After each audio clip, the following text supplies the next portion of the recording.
Cette maladie que je m'en vais vous présenter et qui a un lien avec ce que vous mangez cause tous les jours 5000 morts tous les jours, soit un mort chaque seconde.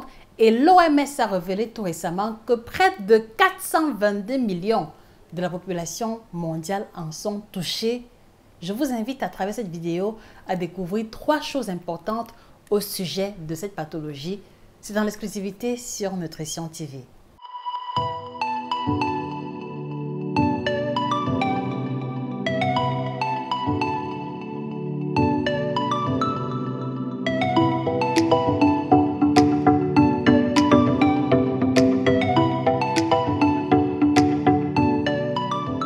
Bonjour à vous, bienvenue sur Nutrition TV. Je suis Josica, votre spécialiste de l'alimentation tropicale. D'accord? Merci de vous procurer la collection des 9 ouvrages que nous mettons à votre disposition sur les thématiques de libido, de ménopause, de ventre plat, de perte de poids et d'équilibre alimentaire à travers l'alimentation africaine.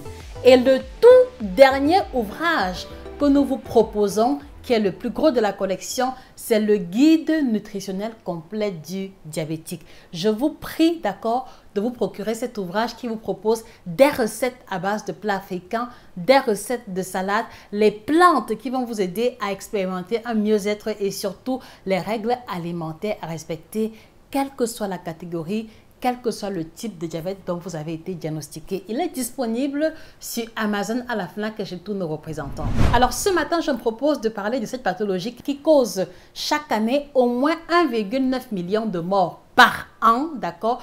Et ce sont les dernières statistiques de l'OMS parce qu'il a été également présenté dans l'un des articles de l'OMS que d'ici 2030, cette maladie sera la première cause de décès à travers le monde. Et malheureusement, l'Afrique est en tête de liste des pays qui seront le plus fortement touchés. Et donc, il était de notre responsabilité de vous présenter 3 informations capitales déjà que vous devez garder à l'esprit au sujet de cette pathologie avant que nous n'entamions d'autres contenus dans cette direction. Je voudrais par conséquent, les amis, vous inviter à faire un partage massif de cette vidéo aux amis, aux connaissances, aux collègues, aux membres de famille qui ont été diagnostiqués de diabète. Je sais que cette vidéo leur apportera du baume au cœur. Alors, la première chose qu'il faut savoir, c'est qu'il existe au moins 7 groupes principaux ou 7 catégories principales de diabète. Et même là encore, il y a plusieurs autres sous-catégories que je n'ai pas voulu aborder. Mais retenez qu'il y a 7 catégories principale de diabète et dont le diabète ne se résume pas à une pathologie comme on a souvent l'habitude de penser. Donc l'expression diabète regroupe en fait une série globale de pathologies qui va se traduire, d'accord, par un dysfonctionnement du fonctionnement du pancréas ou de l'hormone antidiurétique en fonction des catégories. Et donc le premier type de diabète, il s'agit du diabète de type 1 qui est le diabète insulinodépendant et qui va surtout survenir chez les jeunes personnes, en tout cas diagnostiquées avant les 30 ans en général. Donc, elle est causée essentiellement par une réponse immunitaire qui s'oppose, d'accord, au fonctionnement de l'organisme. Et voilà pourquoi est-ce que la plupart des personnes qui ont été diagnostiquées du diabète de type 1 sont obligées de s'injecter l'insuline de façon régulière, à des doses précises et à des moments précis pour pouvoir garder leur niveau de sucre sanguin stable. On a aussi le diabète de type 2 qui touche près de 90 à 95% de personnes. Et là, c'est la forme de diabète la plus courante, d'accord, qui va provenir essentiellement, d'accord, ou qui touche beaucoup plus les personnes qui ont une alimentation déréglée, qui sont en surpoids ou alors qui ont fait l'expérience, en plus de l'hérédité, d'accord, de troubles de fonctionnement du système hépatique ou alors de la sécrétion de l'insuline ou du glucagon. Voilà. Et il faut préciser que la plupart des personnes qui vont être diagnostiquées du diabète de type 2 sont en général très en surpoids ou ont déjà développé une hypercholestérolémie ou une hyperlipidémie. Et donc, la question que je voudrais vous poser, chers téléspectateurs, est-ce que vous connaissez quelle est votre glycémie à jeun? Parce que voyez-vous, l'OMS a révélé tout récemment que près de 2 tiers de personnes qui sont diabétiques ne le savent même pas. Est-ce que vous avez une connaissance claire et nette de votre glycémie à jeun? Et si tel est le cas, à quand remonte la dernière fois que vous avez eu à checker votre glycémie à jeun? Vraiment, je voudrais à travers cette vidéo vous inviter à prendre très au sérieux cette pathologie qui tue en silence et qui malheureusement, dans plusieurs cas qu'on a eu à voir, est diagnostiqué un peu tard lorsque des organes vitaux ont déjà été attaqués et qu'il n'est même plus possible de faire quoi que ce soit, même avec la meilleure alimentation possible. Donc, je vous invite, s'il vous plaît, à noter dans votre agenda ou dans votre liste de priorités le checking de votre glycémie à jeun comme étant vos prochains objectifs pour avoir le cœur net, pour être fixé sur sa glycémie à jeun. Troisième type de diabète, on va avoir le diabète gestationnel qui va toucher beaucoup plus les femmes enceintes, en général à partir du 4e mois, d'accord? Lui, il est lié au fait que certaines hormones de la grossesse sont hyperglycémiantes et donc, face aux situations d'hyperglycémie, quelquefois, certaines femmes, d'accord, n'arrivent pas à contrebalancer cette hyperglycémie répétitive qu'elles vont expérimenter à travers les hormones de la grossesse. C'est vrai aussi que l'alimentation ou la qualité de l'alimentation joue un rôle très important, mais il faut noter que c'est beaucoup plus lié ou alors c'est déclenché par la production des hormones hyperglycémiantes.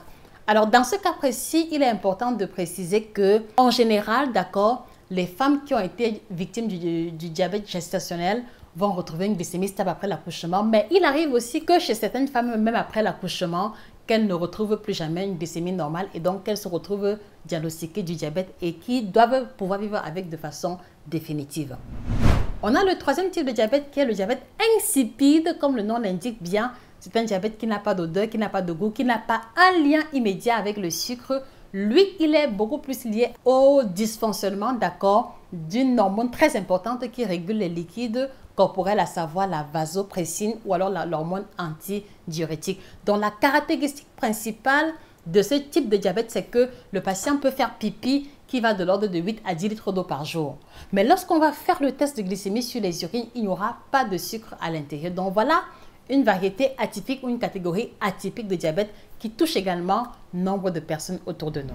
Cinquième type de diabète, vous allez être surpris, il s'agit du diabète africain ou le diabète de type 2 cétosique ou le diabète de type 1B. Alors, il faut préciser que le nom diabète africain part simplement du fait que c'est une catégorie de diabète qui ne touche que les populations africaines ou les populations afro-américaines.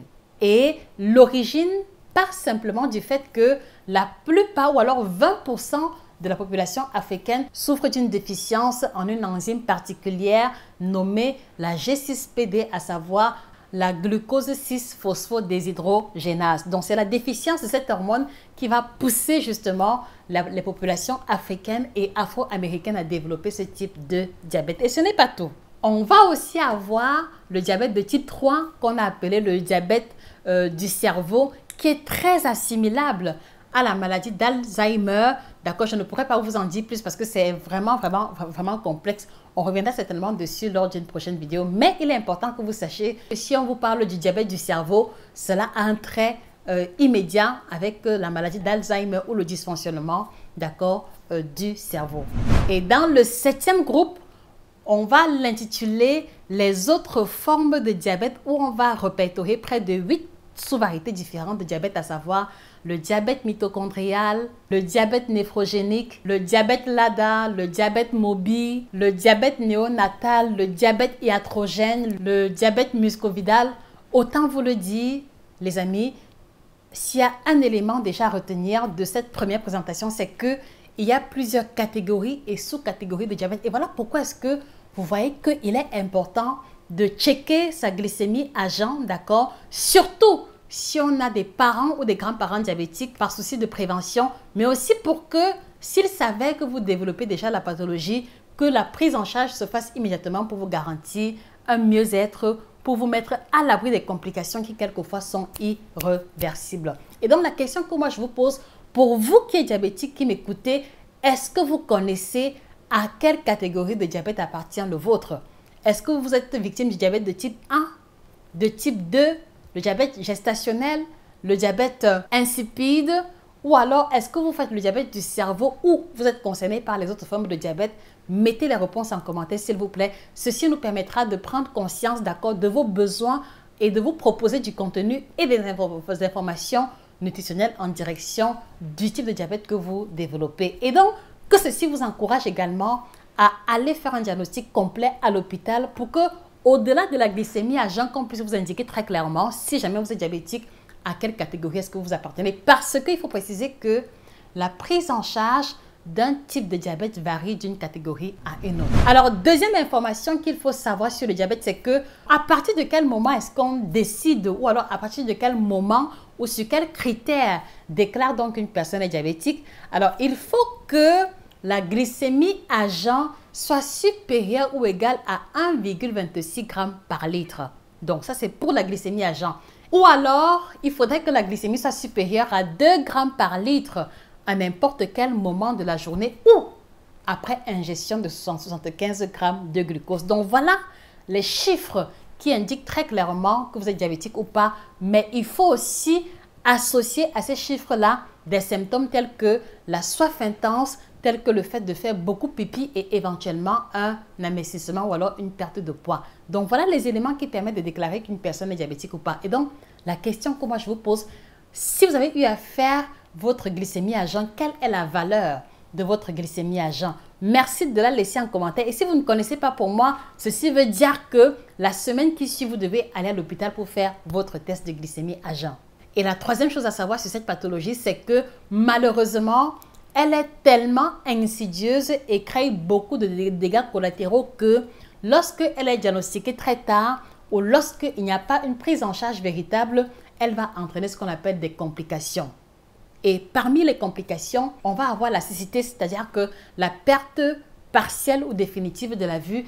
Et est-ce que vous saviez que le diabète est la première cause de cécité dans le monde entier? Est-ce que ça, vous le saviez? Ça veut donc dire que si vous développez de façon inconsciente la pathologie, il se pourrait que vous la découvriez quand elle a déjà attaqué complètement, d'accord, le globe oculaire, ce qui serait véritablement dommage.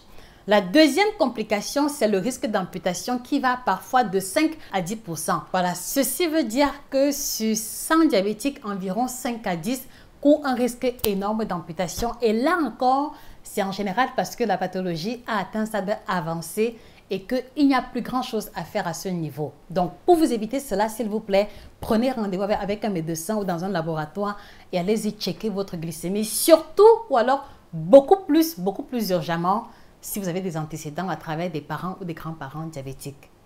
Alors, l'autre complication du diabète, et pas des moindres, c'est que elle va aussi pousser beaucoup de patients, surtout ceux qui ont développé une insuffisance rénale en phase terminale, à être obligés à survivre à travers la dialyse. Donc, il y a 9 fois plus de risques, d'accord, pour un patient diabétique de terminer sa vie à faire la dialyse si, bien évidemment, ce n'est pas diagnostiqué à temps et que la pathologie est diagnostiquée à un stade avancé. Vous comprenez notre insistance vis-à-vis de l'importance pour vous d'aller faire vos examens de glycémie.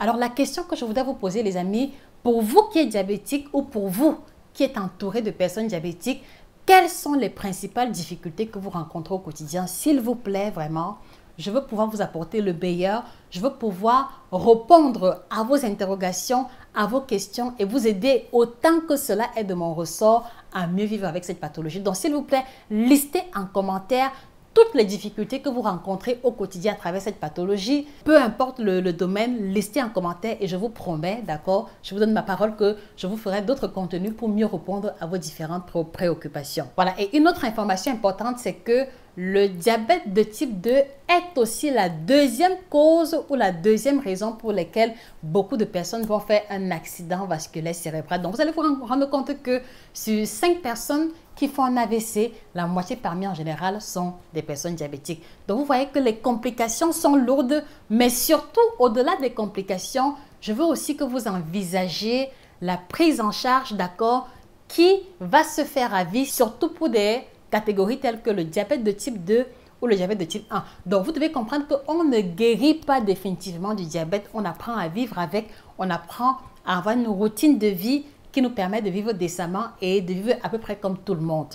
Voilà pourquoi est-ce qu'une fois de plus, les amis, vraiment, j'insiste là-dessus, allez-y vous faire checker, allez-y faire le test de glycémie et surtout, si vous avez des parents ou des grands-parents diabétiques, faites encore doublement attention en faisant régulièrement cet examen et en prenant soin de votre alimentation. Donc voilà déjà les informations préliminaires que je tenais à partager avec vous les amis. Alors je voudrais que vous gardiez à l'esprit que cette maladie touche 422 millions de personnes dans le monde.